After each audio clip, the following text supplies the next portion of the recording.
Hey, what's going on, guys? Brandon here with Texas Plinking Gear with another cool piece of gear to show off. This here is the 2020 Waypoint from Springfield Armory. So time flies by. They announced this thing coming up on what, like a year and a half or 2 years ago. And when they did, it was just an absolute bombshell. I didn't see it coming. A bolt gun, let alone something in this class, being this carbon fiber, awesome looking cross between a hunting and precision rifle, do-all type bolt gun. And yeah, I just didn't see it coming from a company like Springfield Armory.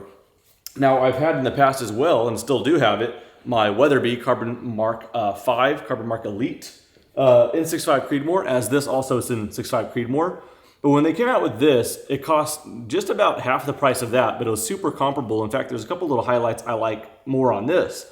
So we're going to do more so of a comparison towards the end of the video, but initially, let's go ahead and focus on the 2020 Waypoint. So yeah, let's break it down real quickly. The way I read it anyway is the 2020, model 2020, is this action, and the Waypoint is this specific rifle. So if I'm not mistaken, that tells me that the 2020 is gonna just be that action, and later on they're gonna add to the model lineup. You'll have the Waypoint, then the other stuff. Hopefully some sweet long actions roll in too. You know what, let's not waste any time. We're gonna go ahead and show some footage that I got on the main channel a few months ago for some shooting. And just so you guys know, when you see it shooting on that, there is a AAC Titan QD 338 Lapua suppressor on a 6.5, worked pretty good, still hearing safe. Just so you all know. So that's the shooting footage you guys will see. Let's go ahead and just get right into it. So this has an AG Composites carbon fiber stock as standard. In fact, looking at the stock, the only thing that is an upgrade is this cheek riser that they offer as well. Everything else though is standard in that it's got a ton of flush cups everywhere, M-lock, so I threw on a little Picatinny rail there, so I could just throw on a QD bipod if I want. And this style footprint here takes actually international style mags, but it comes with a 5-round Magpul mag. But yeah, AICS, of course. Also standard is a Trigger Tech field trigger, adjustable from 2.5 to 5 pounds. And looking at the trigger well, I really like that they put the American flag there. It looks super sweet. They offer 2 different barrels. This here is the upgraded BSF carbon fiber wrapped barrel. And it's sweet because you get the benefit of a thicker profile in that you don't get a whole lot of dispersion with heat. But it is certainly much lighter weight as well. I put on a different muzzle brake there. Obviously, like I said, I'll be using that AAC, so it's got an AAC brake, but it does come with its own muzzle brake, just because I have it here, similar to that of the Weatherby. Hopefully it focuses. Doesn't look like it will. But you do get both a thread protector and a muzzle device. Cool little attention to detail, I thought. The thread protector and the muzzle device comes painted, depending on what you got. This here is the Evergreen. There's also Ridgeline, so it comes in that either bronze kind of color or green. Those are your 2 different color options. I should mention as well that the stock is hand painted, that sponge kind of pattern. So that's pretty darn cool. There's a few different ways you could configure this thing. Like I said, this is a 6.5 Creedmoor, but you've also got 308, of course, 6mm Creedmoor, 6.5 Creedmoor, and 6.5 PRC. You don't have any options in barrel lengths. It changes just depending on the cartridge. If you're getting 308 or 6mm Creedmoor, you're dealing with a 20-inch barrel, so a little bit shorter, so probably even a little bit lighter as well. When you go 6.5 Creedmoor, it's a 22-inch barrel. And when you go 6.5 PRC, you got a 24-inch barrel. Talking about that barrel though, I alluded to the fact that this BSF carbon fiber wrapped barrel is a option from factory, but standard is a Cerakoted, depending on what you chose, green or that bronze. It's a Cerakoted fluted stainless steel barrel. Should mention as well, no matter what configuration you get, whether carbon fiber, whether stainless steel, no matter what caliber, they guarantee sub MOA. In fact, they say 0.75 MOA with match ammunition. Not too bad. Talk about price points real quickly. They start off at $1,699. Let's call it $1,700. And for that, you get the stainless steel barrel and you don't get the cheek riser.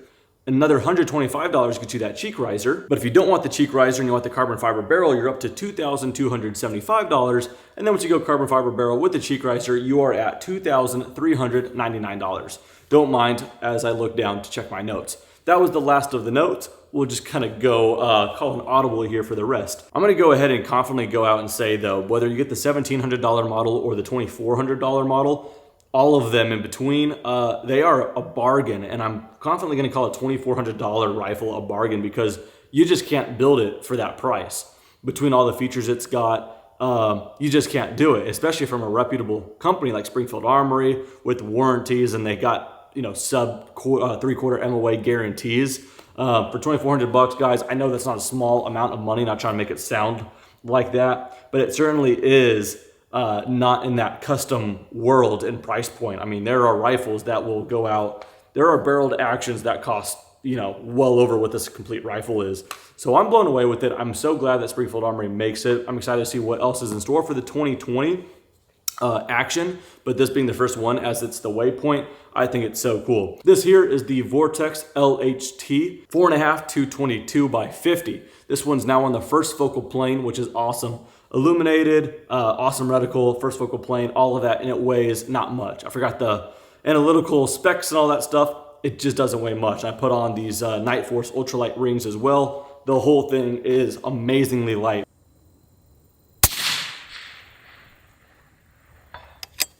I'm gonna feed it through the mag because it's actually such a smooth action. It'd be a shame not to. Let's just do 3 more. All right, 3 in. Such a smooth action, man. All right, let's do it.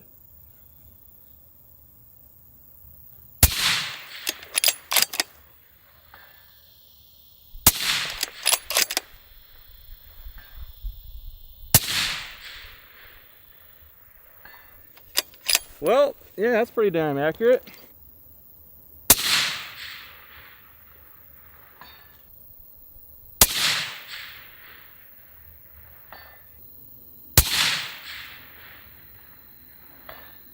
Got a hit, I can't really tell where.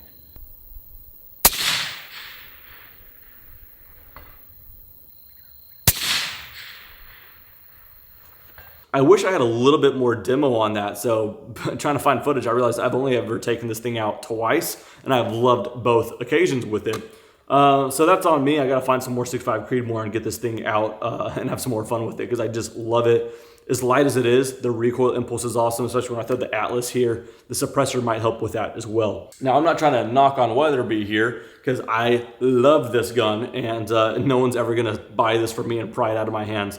I love this gun more than you guys know, but it just makes me tip the hat. I'm not knocking this rifle, this Weatherby. It just makes me tip the hat to Springfield Armory for putting that thing together at the price they did.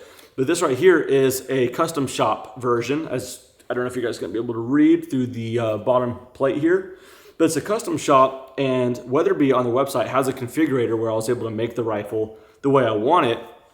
And if you wanted to replicate this exactly how I have it, last I checked, it was a bit over $4,000, again, without the optic setup. So a little over 4,000, maybe it was like 4,300. I'm gonna have to rebuild it and kind of see what it was. But yeah, it was way, way up there. And at that time, there was no 2020 Waypoint. What do you get for that though? It is another AG composite stock with a cheek riser. It's got more of this like Macmillan cutout look here. The biggest change I think is the throw. I think this is like a 60 degree versus 90 degree on the bolt. It feels like it got jammed and didn't go all the way up. It's just that short, but both of the actions are awesome. However, on this one, there are no flush cups. As you can see also, this isn't that big of a deal. I mean, kind of pick your poison, I guess, but detachable AI style mag. This is a internally, oh, well, you know what I'm talking about. There is no detachable mag. It's all internal here. So you just pop them in there and it probably holds, I got to check again, 4 or 5 rounds of 6.5 Creedmoor, something like that. And you know what? I'm not even mad about that. The rounds get in there really easy, and something about an internally retained mag actually makes that action super slick. It's already a very slick action. Not that that one's not. You see in the video where I was complimenting how smooth it feeds from the mag. Something about one of those internally retained mags, it's just butter. You could mistake feeding the round. It just happens so easily. Also, it's got a Trigger Tech trigger. I don't think it's the field trigger. I think it's probably an upgrade from there. Very, very large profile. You could get them in flat trigger or curved. I got curved on that one, as you guys could hopefully see. I know they're both carbon fiber rifles, both chambered in the same round, but for whatever reason, I like them independently. I just have to respect both of them, that this is like that custom Weatherby, and it was well over $4 grand. And then this here is from a well-known, larger manufacturer for $2,400 or $1,699 if you don't need those two options. That's where I'm just blown away with it. But anyway, I hope I had enough video to suffice. I do want to get out there once I find more ammo and plank around some more with it. But I can't tell you how much I love this gun. And so I figured I would kind of make a video just kind of talking about it, because I don't think it's talked about enough. Well, certainly not by me. So I try to fix that. But that does it, guys. That's the 2020 Waypoint from Springfield Armory. And I will see you guys on the next video. Take care.